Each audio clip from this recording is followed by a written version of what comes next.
What is it? Hello, welcome to The Essential Gamer. You're watching What Is It with me, Lee, and what it is Slaps and Beans 2. It's been a while, and it's good to be back, and it's been so long that there is now a second Slaps and Beans, and you didn't even realise there was a first one, did you? So I guess I should tell you all about them now. So Slaps and Beans is loosely based on the spaghetti western movies of Terence Hill and Bud Spencer, two Italian actors who went out of their way to make the most ridiculous movies ever, and these games have both been essentially a Terence Hill and Bud Spencer movie that you play through in the style of something like Streets of Rage. It's a beat 'em up. They've got some ridiculous movies. If YouTube has allowed me, you'll see footage of that now behind my voice.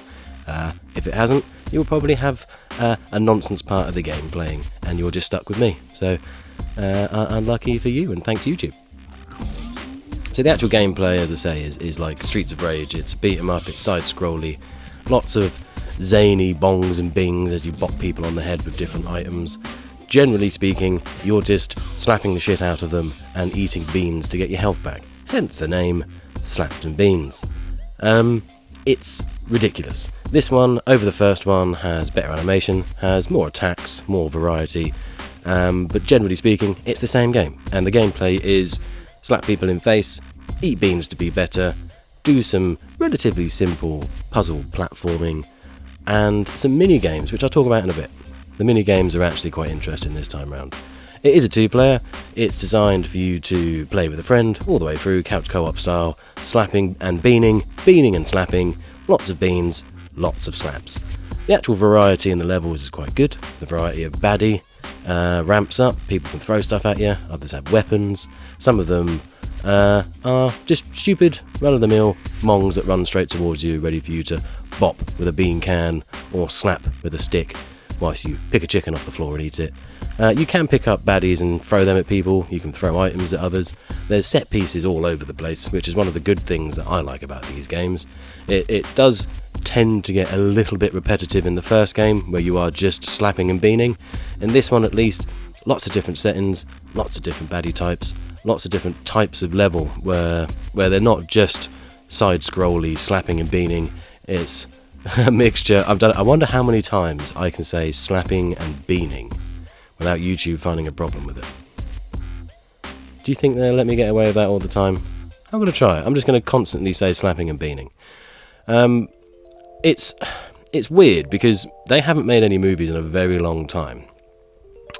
Because they're old as shit. I don't even know if they're still alive. Hang on a minute. Mid recording, I'm going to see if they're still alive. I think they are. If they are, then they've probably had a rip-roaring time playing through these games, as they are good, afternoon playthroughs, like Streets of Rage used to be when you'd have your friends come round and you had a little ruckus with them. This is a similar thing. You could pretty much play it through in one go. I believe I played it for a little over 3 hours, and I got all the way to the very, very end. It's not terrible. It's not great. It's an enjoyable experience. Bud Spencer has died, but Terence Hill is still going. He's 84. Bless him. But Bud Spencer died in 2016. And I think he'd be happy. I think he'd be happy with this one. This is probably one of the better games out from a bunch of nobodies. Let's be honest, no one knows who the hell they are, and yet this is thoroughly entertaining. There's lots of different things happening. The storyline is probably the most ridiculous thing I've ever seen in my life. They start off on a raft, they end up working for special agents, they end up taking on drug barons, they go from country to country to continent to continent. It is ridiculous, which is what you want from a game based on two utterly ridiculous characters. So, with that said, it does its job. It's pretty good. Are there any bad points? Sometimes it gets a little bit chaotic and you're not really sure of what you're supposed to do, and you have to rely on the on-screen hints. It's not a natural thing for you to work out how to solve a certain puzzle, we'll say.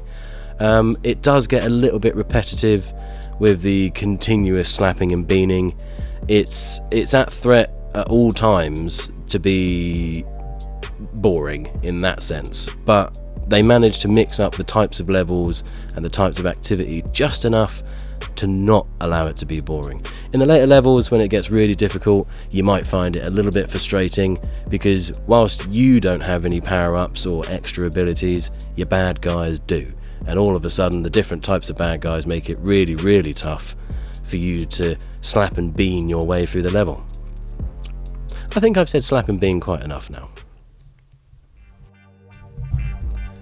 So alongside the story mode is the party game mode. Now there are party games that come up in the middle of the story mode, the mini games, and they are probably the most interesting part. They're the most varied, and they're actually really fun to play in a party game mode. So I'm glad that they gave you the opportunity to play them completely separately against your friends. They're ridiculous.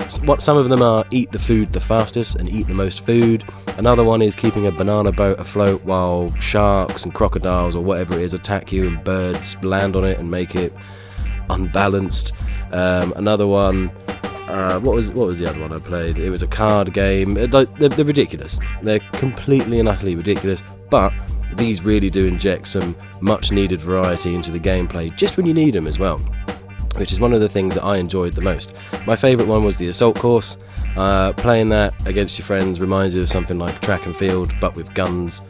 And for me, personally, the mini games make the whole game much better than the first one.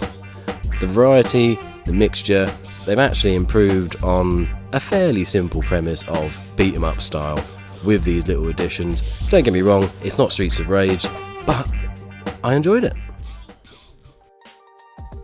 So whilst I believe this to be Terence Hill's and Bud Spencer's last outing on any console, I think you should check this one out if you're a fan of beat 'em ups or just ridiculous storylines, because it ticks the boxes on both parts of those. Generally speaking, it's a good game to play with friends, and it's a good game for the party games to play with friends as well. So check it out, have a go if you like that sort of thing. If you're not into beat 'em ups, you probably won't like this, because it is a little bit long-winded and quite slow-paced at times. I've just realised, looking at this screen, that there is a song that starred David Hasselhoff, and I missed that the first time round, so I might have to go and revisit just to listen to that. If you enjoyed this episode, please do let me know. If you didn't enjoy it, tell me in the comments, tell me why, and I'll take a good look, and then I'll go get my beans and I'll slap you with them, mate. Alright? Fuck positivity, I'm back, and we're doing it proper, yeah? Until next time, take it easy, gamers. Goodbye.